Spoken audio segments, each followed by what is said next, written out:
Good morning all of you. BA first year के सभी student को बहुत बहुत धन्यवाद। अपना ये महाविद्यालय का यूट्यूब चैनल है, इसको लाइक शेयर व सब्सक्राइब करते रहो ताकि आपको तीनों ही संकाय यहाँ पर साइंस कॉमर्स और आर्ट्स तीनों की क्लासें संचालित होती है सुचारू रूप से। तो ताकि इस चैनल को शेयर सब्सक्राइब कर लो ताकि आपको जो नए वीडियो है उनकी अपडेट मिलती रहे। हम हमारी जो राजनीति विज्ञान या राजनीति विज्ञान के सिद्धांत, राजनीतिक सिद्धांत वाली बुक या राजनीति विज्ञान के मूल आधार फाउंडेशन ऑफ पॉलिटिकल साइंस पढ़ रहे हैं। इसमें राजनीति विज्ञान का मूल आधार क्या है इसके बारे में पढ़ रहे हैं। हमने पहले परंपरागत राजनीति विज्ञान पढ़ा, परंपरागत राजनीति विज्ञान की परिभाषाएं पढ़ी, उसके बाद में आधुनिक राजनीति विज्ञान की पढ़ी, परंपरागत राजनीति विज्ञान की अध्ययन पद्धतियाँ पढ़ी। आज हम आधुनिक जो राजनीति विज्ञान है इसकी अध्ययन पद्धतियाँ पढ़ेंगे। परंपरागत की हमने दार्शनिक है, ऐतिहासिक है, कानूनी है पढ़ी थी। आज हम आधुनिक जो राजनीति विज्ञान है इसकी अध्ययन पद्धतियाँ पढ़ेंगे। आधुनिक राजनीति विज्ञान की अध्ययन पद्धतियाँ हैं वो अनुभवाश्रित,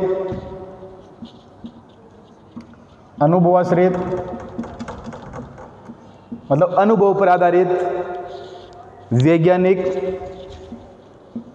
और व्यवहारवादी, वैज्ञानिक व व्यवहारवादी।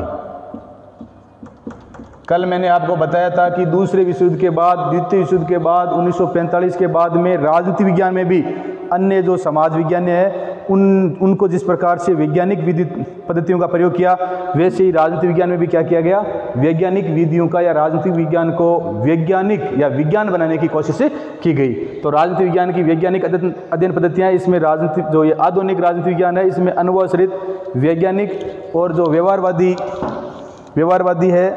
अनुभवाश्रित राजनीति विज्ञान के प्रबल समर्थकों में व्यवहारवादी जो विचारक है, राजनीति विज्ञान के जो अनुभवाश्रित अनुभव का अध्ययन किया गया, इसमें जो व्यवहारवादी विचारक है हमने चार्ल्स मेरियम पढ़ा था, तो इनकी महत्वपूर्ण भूमिका है।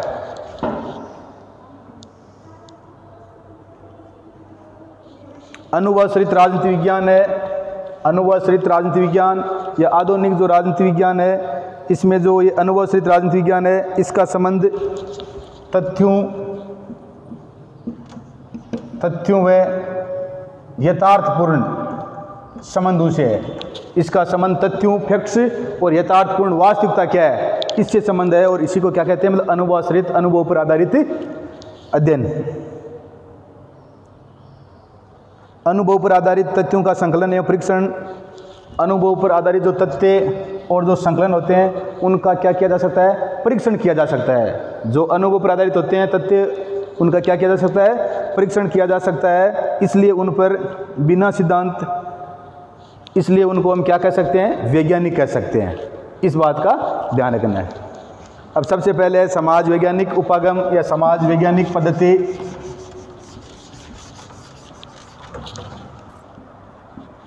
समाज वैज्ञानिक पद्धति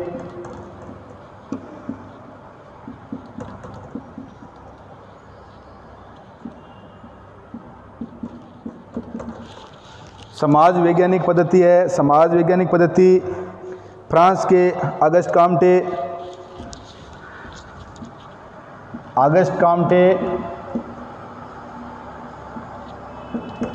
कहाँ के थे, फ्रांस के थे। कहाँ के थे, फ्रांस के। और हर्बर्ट स्पेंसर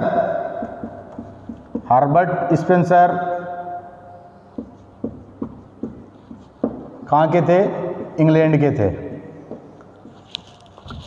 राजनीति विज्ञान की आधुनिक अध्ययन पद्धतियाँ, और इसमें सबसे पहले समाज वैज्ञानिक पद्धति, और इसमें ऑगस्ट काम्टे कहाँ के थे, फ्रांस के। और हर्बर्ट स्पेंसर है वो कहाँ के थे, इंग्लैंड के थे। इन्होंने समाज विज्ञान के क्षेत्र में, राजनीति विज्ञान में जो समाज वैज्ञानिक पद्धति को सम्मिलित किया गया, इसमें ऑगस्ट काम्टे कहाँ के थे, फ्रांस के, और हर्बर्ट स्पेंसर कहाँ के थे, इंग्लैंड के। इनका महत्वपूर्ण योगदान है। और इन्होंने कहा कि राजनीति विज्ञान में क्या करना चाहिए, समाज का वैज्ञानिक अध्ययन करना चाहिए। किन, इन वैज्ञानिकों ने। ऑगस्ट काम्टे फ्रांस के थे और हर्बर्ट स्पेंसर वो कहाँ के थे, इंग्लैंड के थे। और अन्य विचारक है उनमें मैकाइवर,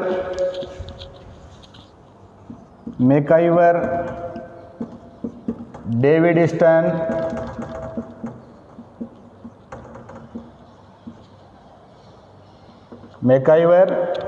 स्टर्न, और G.A.. Almond, G.A. Almond, Gabriel almond, ये अन्य इसके समर्थक विचारक थे। और इन्होंने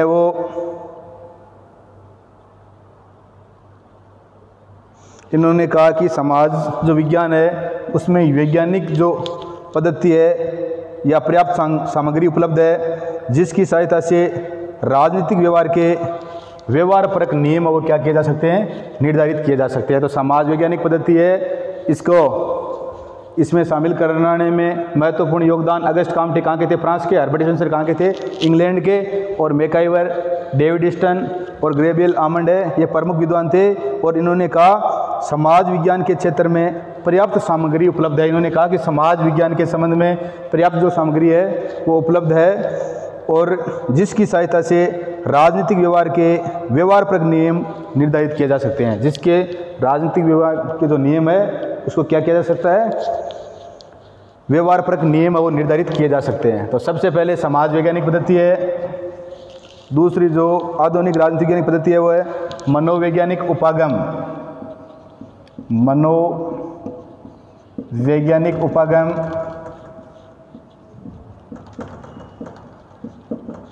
मनोवैज्ञानिक उपागम है।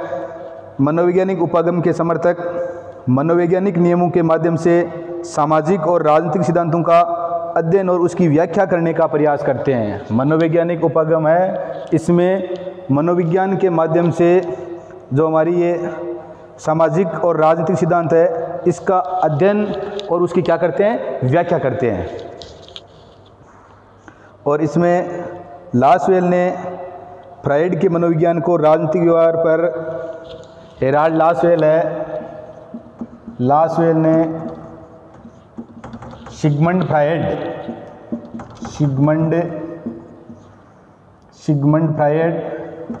ये मनोवैज्ञानिक थे। सिगमंड फ्रायड वो क्या थे, साइकोलॉजिस्ट थे, मनोवैज्ञानिक थे।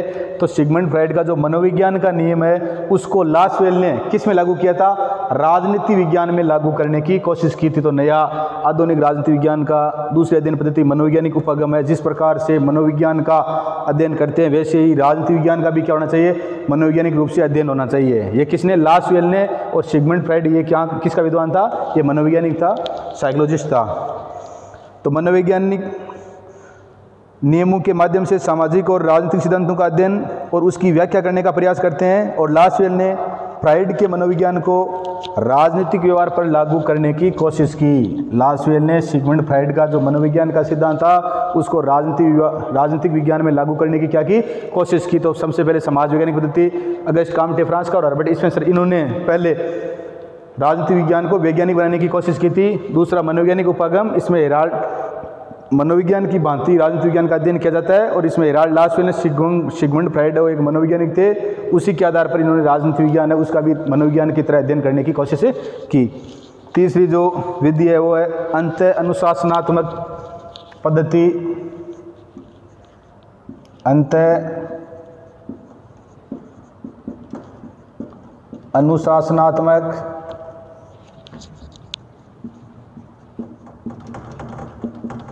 अंत अनुशासनात्मक पद्धति। और अंत अनुशासनात्मक पद्धति है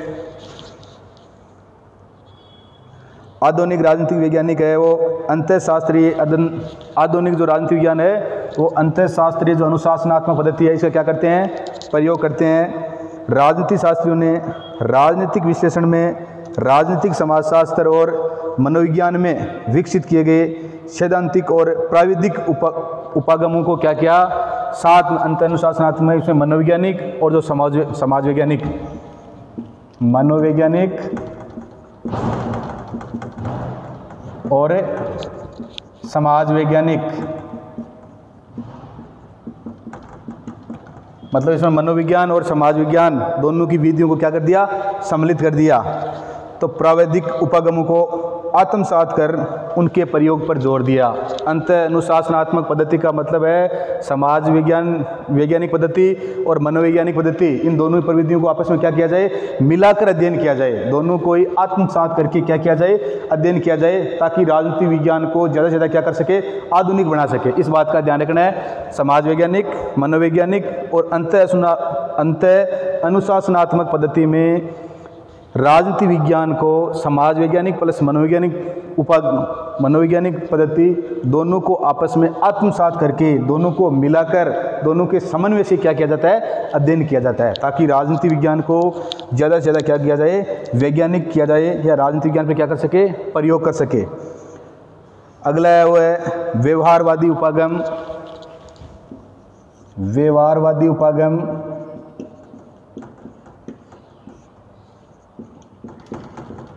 या व्यवहारवादी अध्ययन पद्धति, जो कब, दूसरे विश्व युद्ध 1945 के बाद में राजनीति विज्ञान में आधुनिक जो पद्धतियाँ, इसका क्या किया गया, प्रयोग किया गया।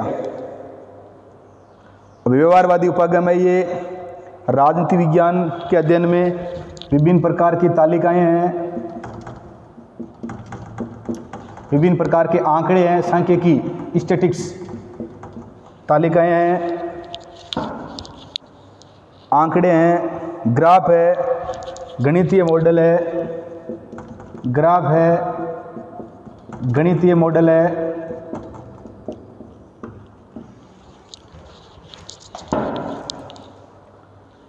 तो विभिन्न प्रकार की पद्धतियों का जो वैज्ञानिक पद्धतियाँ, उनका व्यवहारवादी उपागम का मतलब यही है कि राजनीति विज्ञान में तालिकाएं हैं, स्टैटिक्स है, आंकड़े है, ग्राफ है, गणितीय मॉडल है, इन विभिन्न प्रकार की वैज्ञानिक विधियाँ जिनसे राजनीति विज्ञान को क्या किया जा सके, प्रमाणीकरण, परीक्षण करने में क्या हो, सुविधा उपलब्ध हो, तो ये व्यवहारवादी उपागम है। तो ये आधुनिक राजनीति विज्ञान में इन पद्धतियों का समाज वैज्ञानिक पद्धति, मनोवैज्ञानिक उपागम, अंत अनुशासनात्मक पद्धति और व्यवहारवादी। व्यवहारवादी मैंने बताया था आपको, शिकागो विश्वविद्यालय के जो कहाँ है, अमेरिका में है, जिसकी शुरुआत चार्ल्स मेरियम पीवी स्मिथ के द्वारा की गई थी, और उसको आगे फिर किसने बढ़ाया था, डेविड ईस्टन ने बढ़ाया था। तो इस बात का ध्यान रखना है। व्यवहारवादी वही लोग हैं जो राजनीति विज्ञान में क्या करना चाहते थे, राजनीति विज्ञान को वैज्ञानिक बनाना चाहते थे। व्यवहारवाद का मतलब ये ध्यान रखना है, व्यवहारवादी वो विचारक थे जो राजनीति विज्ञान को क्या करना चाहते थे, वैज्ञानिक बनाना चाहते थे। तो हमने ये आधुनिक जो राजनीति विज्ञान है, इसकी अध्ययन पद्धतियाँ, इनके बारे में है वो अध्ययन किया। अब हम परंपरागत और जो आधुनिक राजनीति विज्ञान है, इसके बारे में हमारे को ये अंतर मालूम हो गया है कि किस प्रकार से दोनों में है, हम तुलनात्मक रूप से दोनों का क्या कर सकते हैं, अध्ययन कर सकते हैं।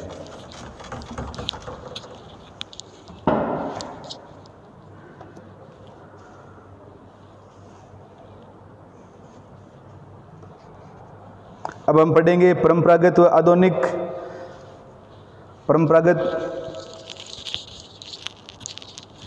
परंपरागत व आधुनिक राजनीति विज्ञान है।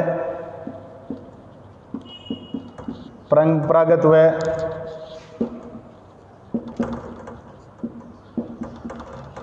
आधुनिक राजनीति विज्ञान के परिभाषाओं में अंतर।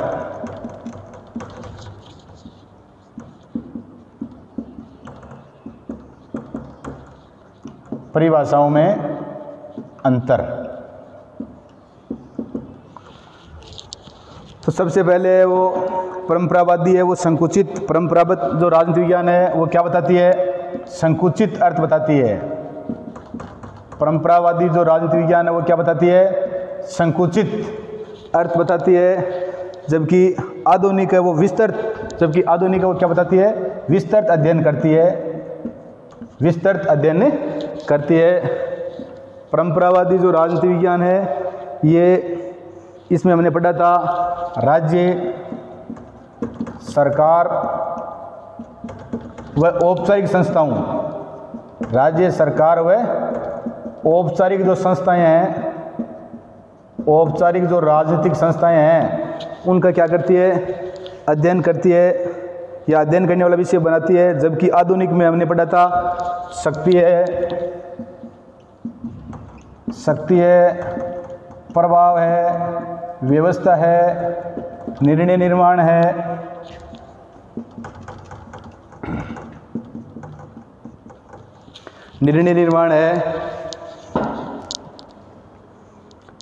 इन पे भी ये क्या करती है, राज्य, सरकार और औपचारिक संस्थाओं का अध्ययन करती है। साथ साथ में ये शक्ति है, प्रभाव है, व्यवस्था है, निर्णय निर्माण है, इनका भी आधुनिक जो राजनीति विज्ञान है इसमें क्या किया जाता है, अध्ययन किया जाता है। परंपरावादी राजनीतिक संरचना या ढांचे के अध्ययन पर बल देते थे। परंपरावादी है वो राजनीतिक संरचना या इसके ढांचे पर बल देते हैं, जबकि आधुनिक जो परिभाषा है ये किस पर देती है? राजनीतिक प्रोसेस, राजनीतिक प्रक्रिया पर बल देते हैं। किस पर बल देते हैं? राजनीतिक प्रक्रिया पर बल देते हैं। परंपरावादी है वो आदर्शी, परंपरावाद में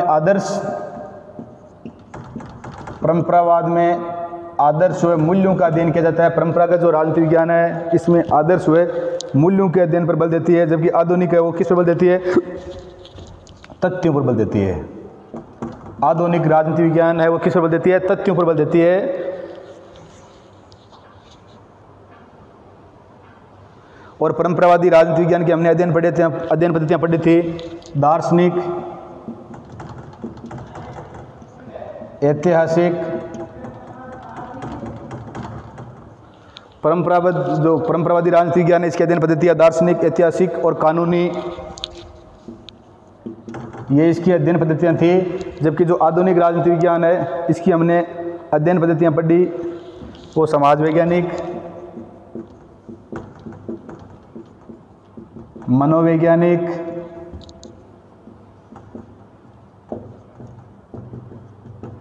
और अंतः अनुशासनात्मक, इनको आपस में आत्मसात करके अध्ययन करना।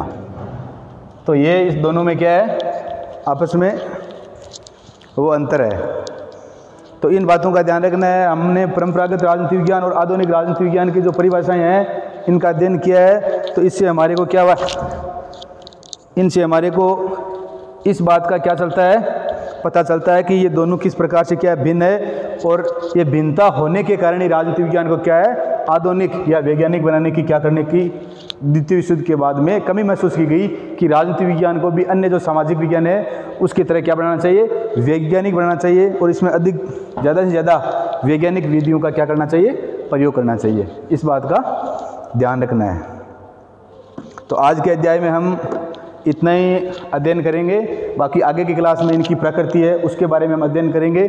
तो इस जो हमारे राजनीतिक विज्ञान में परंपरागत और आधुनिक दृष्टिकोण है, ये राजनीतिक विज्ञान का परंपरागत राजनीतिक विज्ञान है, उसका मूल आधार नींव है। इसको 2-3 बार धीरे धीरे आराम से देखना है और नोट कर लेना है, ताकि हमारे को पता चल जाए कि परंपरागत और आधुनिक राजनीतिक विज्ञान है उसमें क्या क्या भिन्नताएँ हैं, क्या क्या इसमें समानताएँ हैं। धन्यवाद।